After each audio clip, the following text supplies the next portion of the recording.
Hi, I'm Daniela, and this is Jocelyn. Thanks for coming back to our channel. Today we're going to give you an update on where we are now in our path to conception.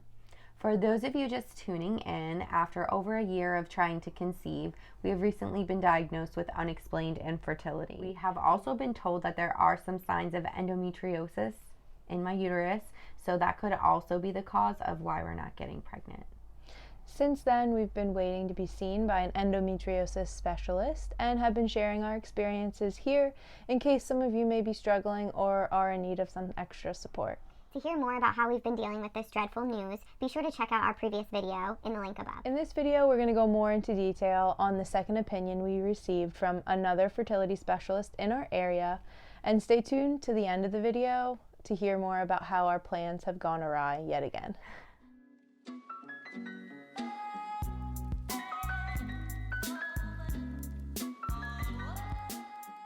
We want to start off by sending our love and support to anyone struggling with any type of fertility issue at this time. We can honestly say we know how gut-wrenching it can feel going through the grieving process at a failed attempt at conception. Our hearts go out to you. We recognize your strength and commitment to growing your family, even if you can't feel it yourself right now.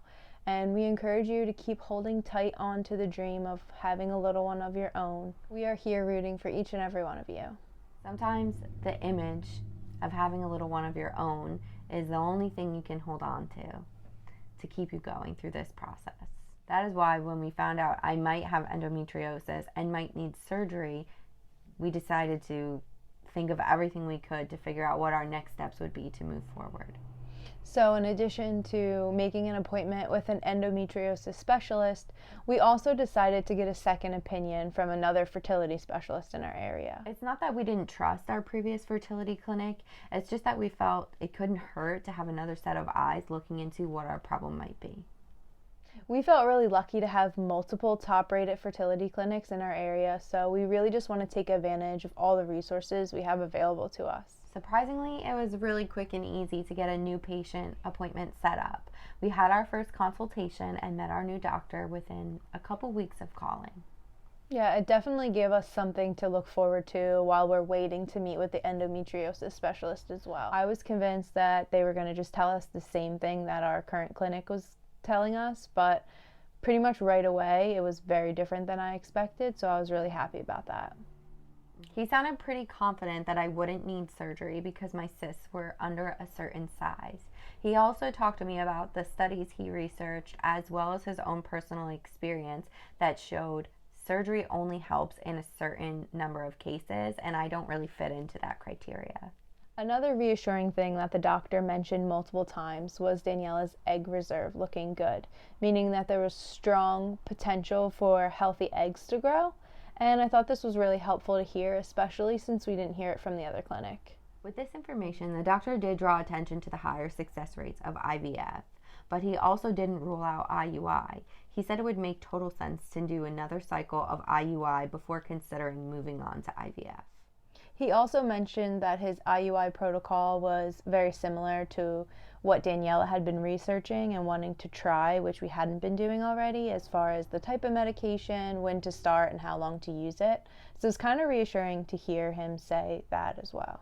Yeah, I was really excited about the prospect of doing the things I had asked to do for so long. So the most exciting news about this clinic is that they offer a program called Shared Risk.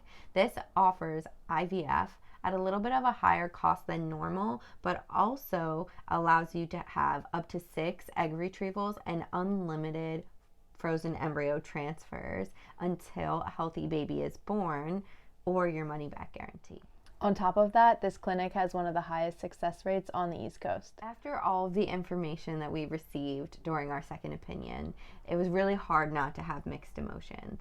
We did get great information from this new doctor, and that made us feel excited, but a lot of the information was very different from what we had previously been told, so it's hard not to have mixed feelings and try and figure out what's the most reliable information. I think it's safe to say that Danielle and I both felt a little bit more heard from this newer clinic, but I was still really hesitant to jump on board because I felt like maybe they were just trying to tell us what we wanted to hear to become their patient. I guess you could say I kind of have trust issues when it comes to Western medicine, and there was nothing in particular that was said that made me feel like there was red flags going off or anything like that, but I just get really worried that they don't have our best interest in mind, so it's definitely something I was very cautious of. We certainly had a lot to think about, but it's fair to say that after hearing all of the new stuff from the new doctor, we were ready to switch clinics. We still have 1 vial of sperm left at our current clinic, so ideally all we'd have to do is have Daniela's medical records as well as that sample sent over to this new clinic so that we could try one more round of IUI before knowing for sure if we needed IVF to get Daniela pregnant. Of course, it wasn't going to be that easy. We were told by our new doctor that our current clinic is not great about sending over records and can sometimes take a long time. And then there was the issue of having our samples sent from one clinic to the next because the new clinic was charging more to review the sample and make sure that it was still viable and stored correctly than we paid for the sample itself. We knew that there was going to be a very strong possibility that we would have to buy more sperm for the future. But when talking about the cost of shipping our current sample to our new clinic, this put a complication into things. We didn't want to really waste that sample, so now we had to come up with yet again another backup plan. Yeah, we called it our Hail Mary plan because in American football, a Hail Mary pass is done out of desperation with little chance of working, but just go out on a hope and a prayer that it will work. So this was our Hail Mary plan. Yeah, ultimately we figured instead of paying all of this money to have this sample reviewed and then shipped over to our new clinic, we would just buy a different sample and have that sent to the new clinic because then we wouldn't have to pay for the review process. In lieu of that, we also figured we would just pick up our current sample from our current clinic and try at-home ICI again like we had originally been doing. For more information on how we used fresh sperm at home through ICI, check out the link above. We knew the chances of ICI at home working were very little, but we figured with all of these complications and getting the sample shipped to back and forth from the clinics, this would just be a way to continue to try while we waited. Even if it didn't work, we were still doing something. And our sample wasn't going to waste. Like, we could pick it up and try it, and we weren't wasting money that we don't have to waste. I mean, kind of are wasting money if we know it's not going to work, but we know the chances are low. We don't know it's not going to work. Right. So we were just trying to come up with a backup plan, and this was it. Daniela has been staying as healthy as she can, and even with the odds stacked against us, we're really just tired of waiting for specialists to be ready and clinics to be ready and all these other people that have to be involved to be ready for something that is usually just an intimate exchange between like 2 people who love each other. So we're just trying to bring some of that back. Hit the like button if you can relate to feeling anything like this during your conception journey. So that was the plan, and we felt damn good about it. But even if it didn't work, it would fill up our fuel tank of hope and give us something to look forward to and feel excited about. I even told Daniela, like, let's not even talk about it on our channel because it will just be between us and just go from there.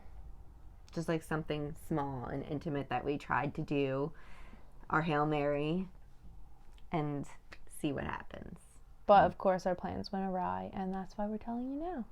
And of course, it wasn't as easy as calling our clinic and saying, hey, we just want to pick up our sample. As soon as we came up with this plan, I emailed the clinic letting them know what we wanted to do and what the next steps were. And then the nurse called me back about 2 days later letting me know it wasn't going to be this easy and there are going to be some consent forms that we're going to have to sign. And of course, in my mind, I'm like, it's 2022. What consent forms can't we send over the internet? Super quick, send them back same day within a couple of minutes. Something doesn't seem right here. Yeah. A few more days go by where they don't reach out. I email again and they tell me, thank you for your patience. We're just looking to make sure we send you the right forms. Now remember, every day that goes by is a day closer to Daniela's ovulation. So we're looking at 2 or 3 days before she's supposed to ovulate, and it's late on a Friday afternoon, and then we finally get a call from our clinic who's holding the sperm saying, we actually can't release it to you unless we know that you're going to destroy it. And since we know you plan to use it, we're not going to release it to you. Yeah, they let me know that they have to talk to their lab director who's only on site a couple times a week, so they won't be able to get back to me until next week. I'm usually very patient and kind, but at this point I started to get a little upset. I let her know that calling me back later next week would miss my ovulation window, and that would ruin our chances of trying this month. I let her know that we're doing everything we can with the resources that we have, and as a same-sex couple, we don't have sperm available to us every day to just keep trying while we wait for our next steps. So it just felt really unfair. Like, I feel that everything about trying to conceive as a same-sex couple, especially a same-sex couple experiencing infertility, is just hoops to jump through, and I just feel like so exploited throughout this process. This new plan that was meant to be something special and intimate between the two of us was now not going to happen, and basically something that we purchased that we had planned to use together was being denied. We know all the implications. She said it could be medically unsafe to release it to me. I'm like, I've been doing at-home ICI for months. So many times, yeah. A million times, not a million, but you know how exaggerative I can be. At least 27, not exaggerating. Done it a lot, and there's nothing that's really going to go wrong. Also, that sample has already been used on me from that donor like multiple times. Not that specific sample, but a sample from that donor. So it's not like I'm going to have an adverse reaction to it. I don't understand what complications there can be from giving me something that I know what it is and I bought. Right. For me, this was even more reason to leave the clinic. Every time we're met with some type of roadblock, I try to come with some alternate route of a way that we can like just keep trying. Like, to me, the most important thing is that we keep trying, and we can never consistently keep trying because there's always a functional cyst on my other ovary or some type of ridiculous roadblock standing in our way that just ruins everything.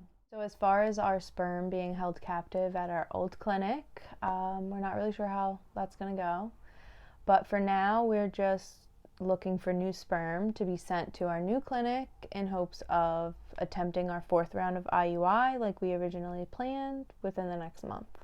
Hopefully next month. We have also been doing more and more research on finding ways to help pay for IVF in case that is our only viable option to conceive. I do really want to do IVF. The only thing stopping us from IVF is not being covered by insurance and finances. So we're going to keep digging into financing and grants and benefits. And if there's any information you guys want to learn about IVF, please let us know while we're doing our research. We'd be happy to share.